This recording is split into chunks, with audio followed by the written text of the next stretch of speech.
Una buona domenica, ben ritrovati gentili telespettatori che seguite con noi il nostro consueto appuntamento del fine settimana. Lei Reporter Sì e No questa settimana tratta un argomento che è tornato prepotentemente d'attualità negli ultimi mesi ma anche nell'ultima settimana e tra poco vi spiegheremo il perché, un argomento che ovviamente fa discutere e dibattere l'Italia intera. Oggi parliamo di ergastolo ostativo, tra poco vi spiegheremo anche, per chi ovviamente non lo sapesse, di che cosa si tratta.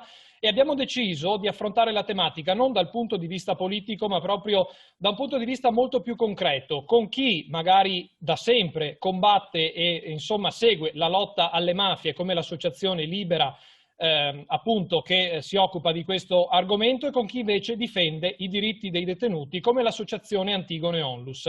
Buongiorno a Marco Lombardo, l'avvocato Lombardo, che è il referente proprio per Padova dell'associazione Libera. Buongiorno avvocato. Buongiorno, grazie per l'invito. Grazie per essere naturalmente con noi. Io saluto e ringrazio per essere con noi anche il professor Giuseppe Mosconi, che è presidente di Antigone per il Veneto e anche già docente di sociologia del diritto all'Università di Padova. Buonasera professore. Buonasera, grazie per l'invito. Allora, io sono molto felice di avervi con me in questo dibattito, perché ovviamente l'argomento negli anni, insomma, è rimasto prepotentemente dibattuto, anche perché diverse corti si sono pronunciate su questo argomento, dalla Corte Europea dei diritti dell'uomo alla Corte Costituzionale. Veramente se ne continua a parlare e forse siamo arrivati a un punto di svolta, che può piacere o meno, lo vedremo tra poco. Ma sicuramente anche dopo quanto avvenuto la settimana scorsa, con la liberazione di un famosissimo boss della mafia siciliana come Giovanni Brusca, il tema è tornato prepotentemente d'attualità anche tra l'opinione pubblica italiana. Io coinvolgo inizialmente allora lei, avvocato Lombardo, Marco Lombardo. Chiariamo innanzitutto brevemente se possiamo spiegare che cos'è questo ergastolo ostativo, che cosa si intende anche per i nostri telespettatori. Allora, in estrema sintesi, Certamente. quando una persona viene condannata alla pena dell'ergastolo, la legislazione prevede che, decorsi 26 anni di tempo dall'inizio della detenzione, il carcerato possa fare una richiesta di poter ottenere la liberazione condizionale. Questo vale per i condannati all'ergastolo in generale.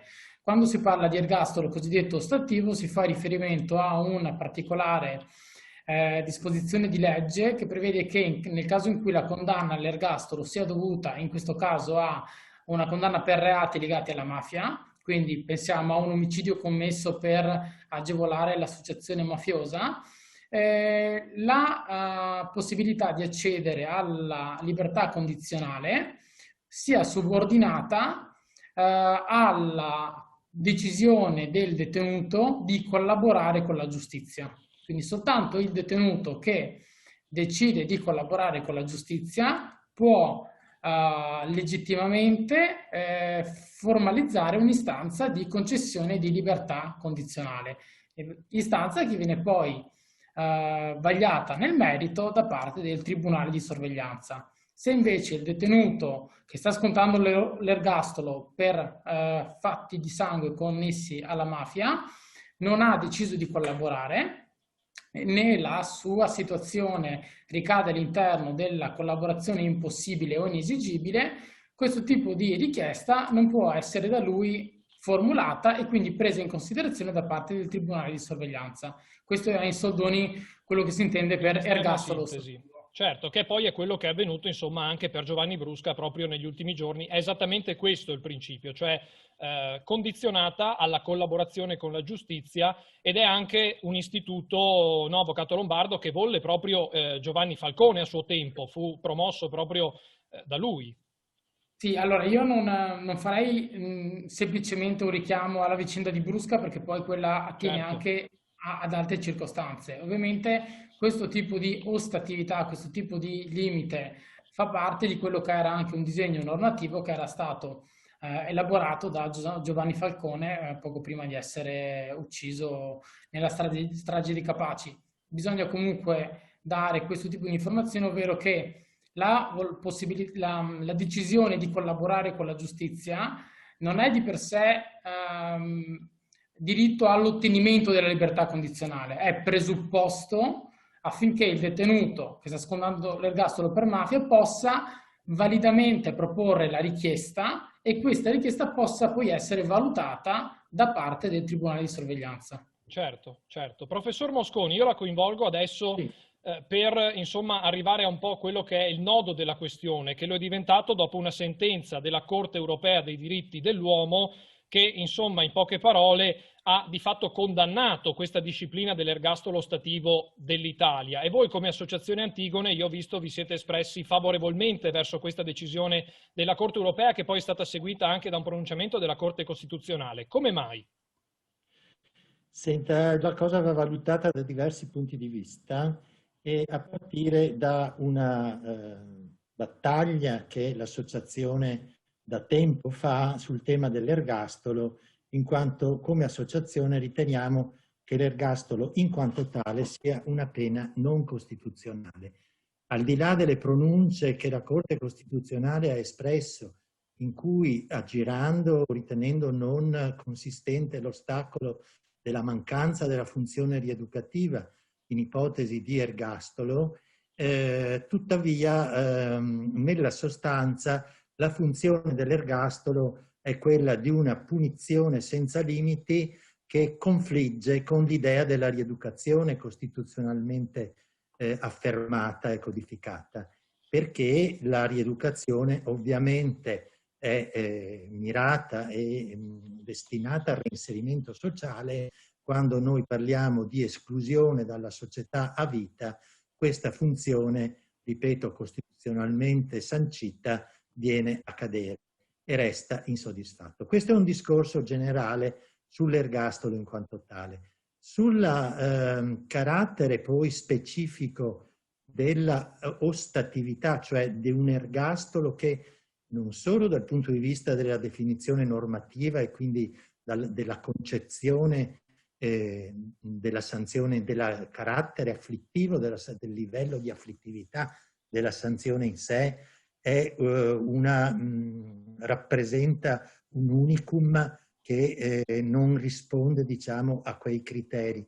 Ma quando addirittura si evita quella via d'uscita possibile dall'ergastolo che è rappresentata dalla liberazione anticipata, e subordinandola a una richiesta di collaborazione, usciamo da qualsiasi funzione classica, sia classica che attuale in termini valoriali anche e funzionali della pena in quanto tale, in quanto non siamo più nell'ambito né della retributività, né della funzione rieducativa, né della funzione di prevenzione generale e speciale, in quanto si introduce una nuova variabile, un nuovo elemento che è il comportamento e la comportamento nei termini dell'attitudine alla collaborazione con la giustizia da parte del soggetto interessato, al quale si richiede un unicum, in qualche modo un qualcosa in più rispetto alle funzioni istituzionali della pena. E in questo senso si apre il discorso di come questa richiesta si rifletta sul carattere della sostanziale applicatività di quelle funzioni. Perché se noi ragioniamo in termini di coerenza di un istituto di questo genere con quelle definizioni di legittimazione della pena che ho appena richiamato, non rientriamo in nessuno riferimento. Questo è un discorso che già riguarda l'ergastolo in quanto tale, ma che a maggior ragione si accentua a proposito dell'ergastolo ostativo. In che senso? Nel senso che la funzione retributiva della pena prevede una proporzionalità e l'ergastolo in sé non può rispondere a questa istanza in quanto è sottoposto alla variabile della durata della vita della persona e quindi il livello di afflittività è più o meno esteso, più o meno intenso, al di là di ogni discorso di principio che possiamo fare sulla fondatezza della retributività, tale per cui viene a cadere quel criterio di certezza, di prevedibilità e di parità di trattamento che è proprio del criterio della retribuzione. Per quanto riguarda la rieducazione, il discorso l'ho già fatto prima, l'ergastolo in quanto tale non è pensabile come strumento rieducativo perché in linea di principio, come definizione in sé, esclude il reinserimento sociale e non si può fare appello alla all'alea, diciamo, della liberazione condizionale che risponde ad altre variabili e non è inseribile nel percorso rieducativo in senso stretto, appropriato. E in terzo luogo, per quanto riguarda il carattere preventivo dell'ergastolo, la prevenzione è solo in linea di principio in astratto, perché poi la persona che è condannata all'ergastolo non deve temere più nulla, perché peggio di così non gli può andare, quindi viene a cadere quella funzione preventiva che è propria della deterrenza della pena. Pertanto già la misura dell'ergastolo in quanto tale è molto discutibile anche dal punto di vista della stretta teoria penalistica, ma a maggior ragione quando si inserisce la variabile della collaborazione rientriamo in quel carattere di mera funzionalità tipica del pragmatismo attuale della deformazione, diciamo così, dei fondamenti del diritto penale, per cui si guarda più al risultato concreto che ai principi. Stando il fatto, e poi per ora mi taccio, che non c'è nessuna certezza che la persona che collabora sia sostanzialmente rieducata. Anzi, la persona che collabora molto spesso è una che svende i suoi ex collaboratori per un vantaggio personale, anche se lo ammanta di ravvedimento, di pentimento, però basta un minimo di approfondimento sul piano psicologico ed etico per capire quanto fragile sia il fondamento di una scelta di questo genere, e quindi la strumentalità, diciamo, di questa scelta è semmai un elemento che pone ulteriormente in dubbio il carattere rieducativo della pena. Pertanto, anche da questo punto di vista, quello che regge è la funzionalità ai fini del successo processuale. Ed è proprio della lotta alla mafia, ma qui si apre tutto un discorso che spero di poter brevemente così toccare poi, se la mafia, se questo sia il metodo più adeguato per combattere efficacemente la criminalità mafiosa. Ci arriveremo tra poco, professore. Io, traducendo un po' in maniera spiccia anche per i nostri telespettatori le sue parole, potrei parafrasare e dire che secondo lei non può essere che il fine giustifichi i mezzi, mettiamola così, da parte dello Stato nella rieducazione. Machiavelli. Forse Machiavelli sarebbe stato d'accordo. Forse lui sarebbe stato d'accordo, noi non lo sappiamo. Però, avvocato Lombardo, la coinvolgo nuovamente perché, insomma, il professor Mosconi ci poneva una questione. Alla fine, con questo istituto dell'ergastolo stativo, lo Stato italiano è riuscito a combattere la mafia negli ultimi 20-30 anni? È stato uno strumento che ha dato dei riscontri concreti? Allora, per riuscire a dare una risposta specifica è complicato. Perché? Perché il tema mafia di per sé è un tema complicato.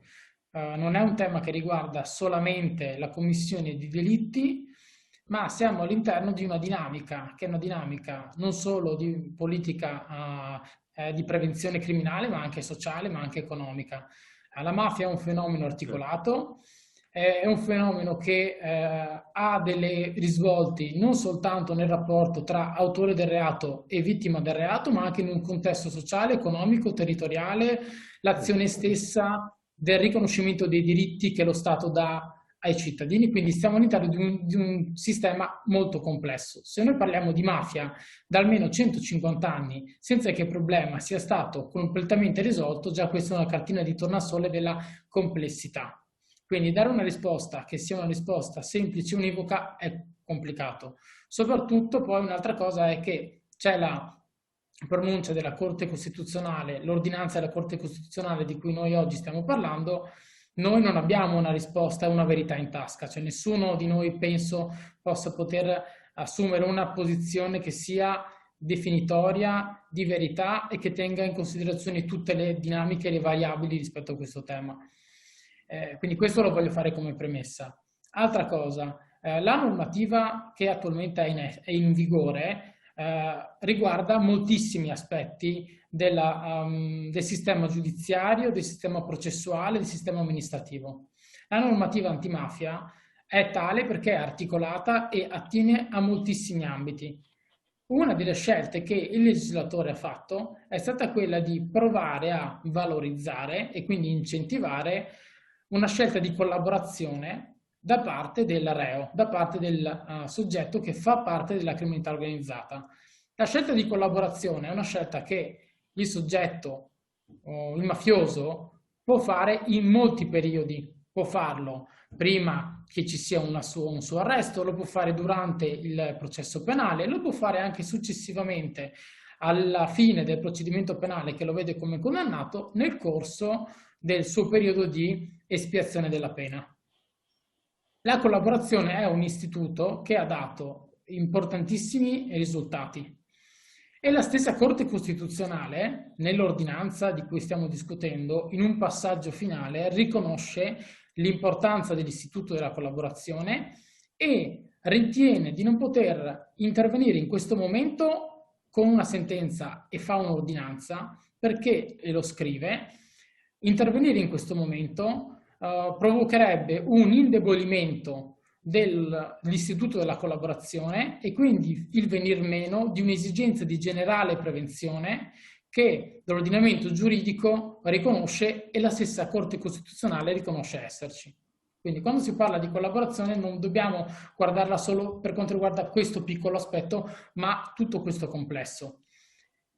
Un'altra cosa su cui volevo soffermarmi è la distinzione tra collaborazione e pentito. Cioè, lo Stato italiano richiede una scelta di collaborare con la giustizia, non impone un pentimento che invece è un percorso interno da parte del soggetto. Quindi sono due cose diverse e quindi bisognerebbe anche affrontarle sapendo che sono due aspetti completamente diversi che possono poi coincidere o meno all'interno di un determinato soggetto, di un condannato, di un reo. Quindi se questo è il quadro generale, ovvio che la pronuncia prima della CEDU e successivamente della Corte Costituzionale è una pronuncia importante che bisogna andare a valutare, però la bisogna valutare all'interno di un contesto che è complesso. Noi abbiamo, come dicevamo, da un lato l'esigenza di salvaguardare l'istituto della collaborazione, che ad oggi, a tutt'oggi, continua a dare i suoi frutti sia per l'individuazione dei rei, sia per la ricostruzione delle verità relative ai fatti, ai delitti commessi dai mafiosi. Tenete conto di un aspetto: più del 70% dei familiari delle vittime innocenti delle mafie non conoscono la verità circa la morte del proprio congiunto. Questo è un aspetto, non sto dicendo che questo deve diventare decisivo all'interno della valutazione, ma comunque un aspetto che deve essere preso in considerazione. Certo. Un altro aspetto sul quale mi vorrei un attimo soffermare è il fatto che lo Stato individua delle forme premiali in favore del soggetto che decide di collaborare.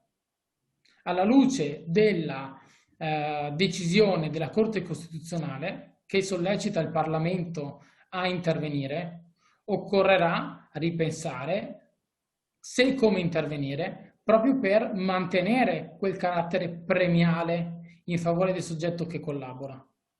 Certamente, certamente, anche perché, insomma, forse mi corregga se sbaglio, Avvocato Lombardo, delle peculiarità, insomma, delle connotazioni più particolari dell'associazione mafiosa è proprio quasi il giuramento di fedeltà che le persone che ne fanno parte hanno nei confronti dell'intera organizzazione. Forse il dibattito, professor Mosconi, si apre un po' qui, nel senso i mafiosi solitamente giurano fedeltà all'organizzazione, tanto che la collaborazione è forse l'unico sistema, dicono alcune persone, alcune personalità che hanno scritto, insomma, a favore dell'ergastolo ostativo nelle ultime settimane, che la perdita di questo status di uomo d'onore si può verificare solamente in questo modo. Non c'è il rischio, secondo lei, visto che da 30 anni, insomma, questo istituto ha aiutato anche a evitare ulteriori morti, evitare ulteriori stragi, insomma, si perda quello che forse è l'unico modo per valutare veramente se una persona, al di là di quello che lei chiamava reinserimento e tutti questi aspetti che naturalmente poi anche costituzionalmente sono tutelati,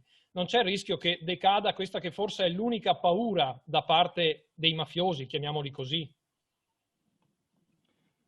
Ma guardi, le organizzazioni mafiose che sono in una guerra praticamente, o a periodi lo sono, credo che siano orientate ad altri tipi di deterrenza interna alla loro logica, che non sia quella che può derivare invece dalla legge dello Stato. Quindi che la deterrenza in realtà è tutta da dimostrare.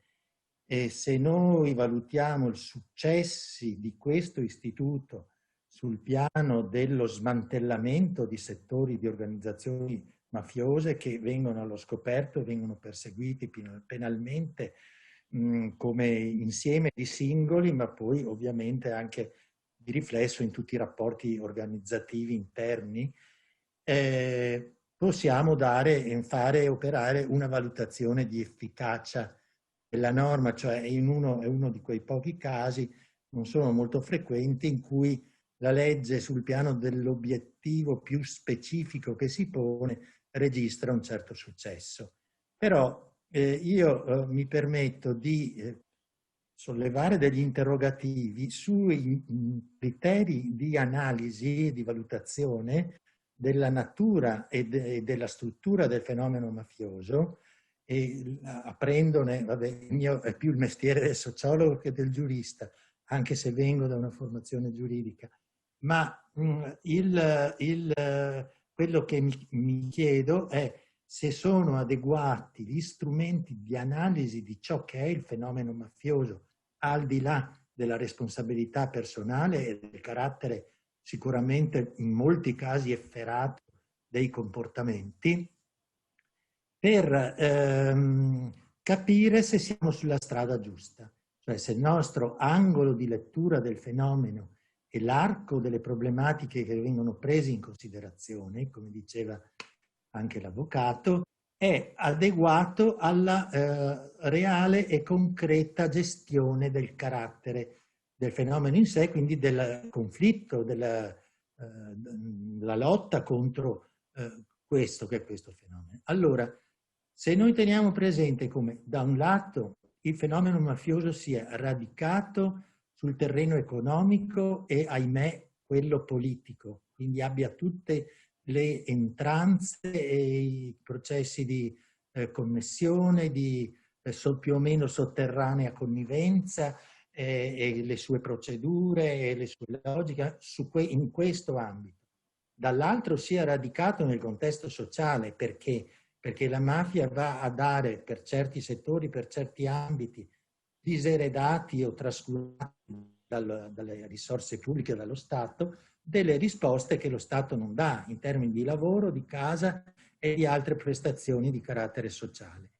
Allora, se non partiamo da questo, il declinare tutto il problema in termini di responsabilità soggettiva, penale, da gestire attraverso delle sanzioni individuali o che siano anche generalizzate a un intero settore organizzativo, ma pur sempre declinate nel linguaggio della responsabilità soggettiva, noi non credo che siamo a un livello adeguato di concezione del problema e di modalità di gestirlo.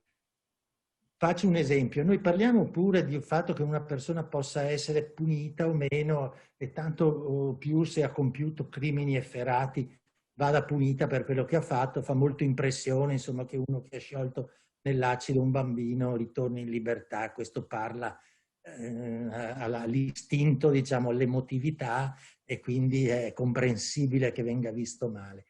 Ma che cosa viene fatto per controllare con attenzione gli appalti pubblici, il modo in cui vengono assegnati, il modo in cui vengono quantificati nel loro valore, il modo in cui viene controllata l'adeguatezza dei progetti, il modo in cui l'impatto che tutto questo ha nel territorio e nelle azioni di speculazione? Perché non interveniamo con serietà, con sistematicità e con efficacia in questo ambito che ha un carattere preventivo e la cui efficienza avrebbe un forte valore di disincentivazione di certe strategie di investimenti economici o di riciclaggio di capitali e quant'altro. Cioè, se noi non mettiamo sotto rigoroso controllo tutto questo settore, che è il terreno e l'acqua in cui nuota il pesce mafioso, è tutto il terreno su cui si sviluppa il fenomeno, noi possiamo metterne in galera 100, 200, 300, ma il meccanismo continuerà a riprodursi e paradossalmente anche con maggiore efficacia, perché c'è anche un rilavaggio, diciamo così, giudiziario del fenomeno stesso che serve da copertura rispetto a future logiche nello stesso senso. Secondo, perché non c'è un attento e rigoroso intervento pubblico di progettazione del reinvestimento di quei beni che giustamente, questo forse è stata la legge più efficace, forse più ancora dell'ergastolo ostativo, la legge La Torre che prevede il sequestro dei beni. Bene, però questo sequestro dei beni, che se fosse sistematico e veramente applicato sarebbe un altro enorme deterrente alle pratiche mafiose, ma viene applicato un po' a macchia di leopardo, diciamo. Ma questo sequestro dei beni, i beni poi che fine fanno? Io ho grande ammirazione per Libera, perché promuove una maturazione sociale, etica e politica per i giovani che si appropriano di quei beni per il loro futuro. Ma questo avviene realmente? A quanto mi risulta, per alcune osservazioni che anche io stesso ho avuto modo di fare, molti di quei beni restano lì, cioè vanno poi a decadere, magari rientrano nel riciclo dei beni illegale, diciamo dei beni che possono essere oggetto di speculazione, di investimenti. Certamente. Quindi c'è un rigore dello Stato nel valorizzare e riconvertire in modo sistematico, incisivo, quei beni strappati all'interesse pubblico e che vengono poi gestiti male, non dico tanto quanto nell'ambito della criminalità organizzata, però certo non segnando un salto qualitativo radicale che svuoti. In altre parole, bisognerebbe lavorare più che sulla punizione delle persone e sul grido al lupo, sull'insieme della struttura economico-politica su cui la mafia prolifera, e se siamo rigorosi e attenti, abbiamo soprattutto una volontà dei politici di innescare la normativa e le procedure e le competenze perché ciò avvenga, potremmo parlare di una lotta alla mafia più seria e più efficace. Certamente. Sollecito tutti, chi ascolta, dal cercare di allontanarsi dalla reattività emotiva più immediata, chi dice esce, non esce, deve crepare in galera, ma esce il peggior delinquente, ha già finito. Tutti questi meccanismi che sono svianti, cioè che ci portano fuori dall'attenzione alla reale concretezza dei problemi e che in fondo dietro questo gioco, questa guerra tra Stato e criminali si nascondono poi i veri problemi che non vengono affrontati con sufficiente serietà e determinazione. Professore, è stato chiarissimo, siamo veramente quasi in chiusura perché il tempo vola e dobbiamo correre. Io vorrei fare una domanda conclusiva a entrambi. Comincio da lei, Avvocato Lombardo, la domanda è la stessa per tutti e due. La consulta, come detto, ha ripreso la sentenza della CEDU e ha dato un anno di tempo al legislatore per prendere adeguate contromisure, insomma, dopo la bocciatura dell'ergastolo ostativo. Secondo lei come si risolverà questo dibattito? Cioè, a che cosa porterà questo anno? Quale potrebbe essere la soluzione?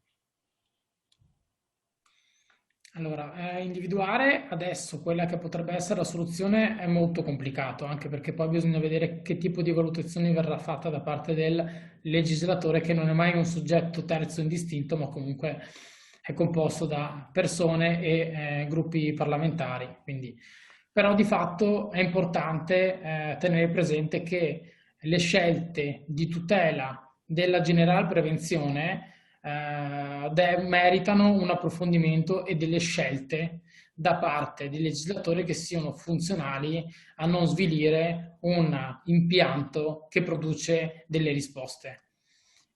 ad esempio pensare a un soggetto specifico professionalizzante che possa essere poi in grado di decidere in merito alle richieste di liberazione condizionale. Però è importante, e questo volevo sottolinearlo anche rispetto all'intervento del professor Mosconi. Noi stiamo parlando della possibilità di ergastolani di poter uscire non avendo fatto un passaggio di dissociazione e di collaborazione con lo Stato contro l'associazione mafiosa, per rientrare all'interno di un tessuto spesso territoriale di appartenenza dove c'è un contesto sociale e persone che vivono nel terrore di quella realtà. Quindi questa è cioè la scelta di poi far accedere a questo beneficio un condannato si sposa poi con le conseguenze che a livello sociale una presenza di questa persona che non ha fatto una scelta di collaborazione con lo Stato ritorna a vivere magari nel luogo dove ci sono i familiari delle vittime, i beni confiscati erano i suoi beni confiscati, quindi non sto dicendo che questo deve essere il parametro di riferimento, ma è comunque uno degli aspetti da tenere in considerazione. Certo.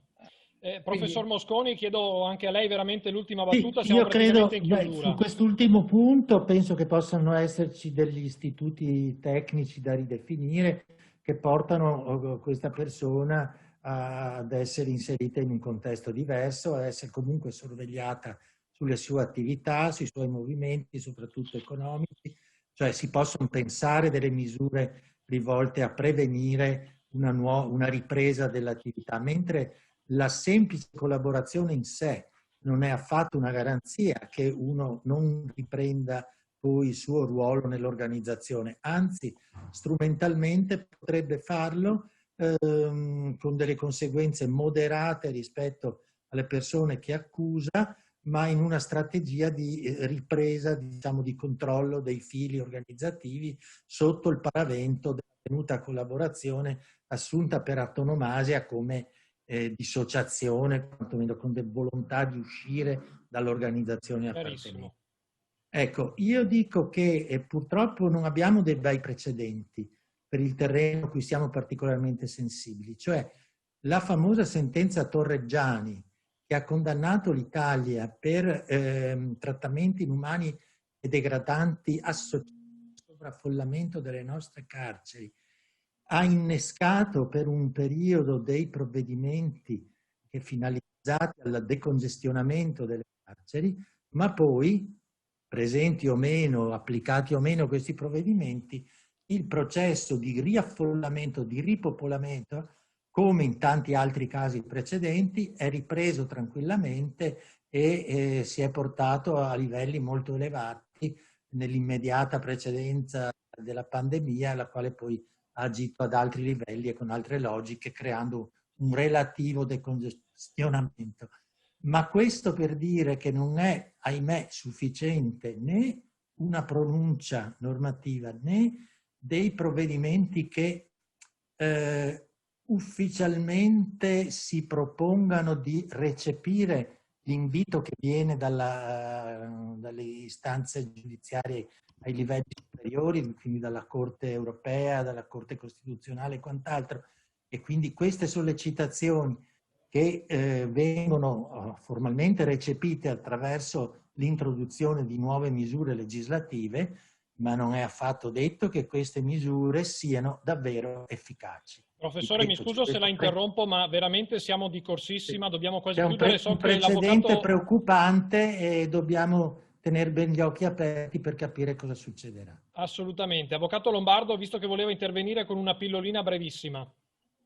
Sì, la pillolina è che nel momento in cui un soggetto decide di collaborare, non è sufficiente che lui dica io voglio collaborare, cioè lui poi è sottoposto a un vaglio, fa delle dichiarazioni che devono avere riscontri e devono essere ritenute di pregio da parte dell'autorità giudiziaria. Quindi non è... Certo. Siete stati insomma chiarissimi e credo anche assolutamente chiari ed esaustivi. Grazie all'avvocato Marco Lombardo, referente di Libera per Padova, per essere stato con noi.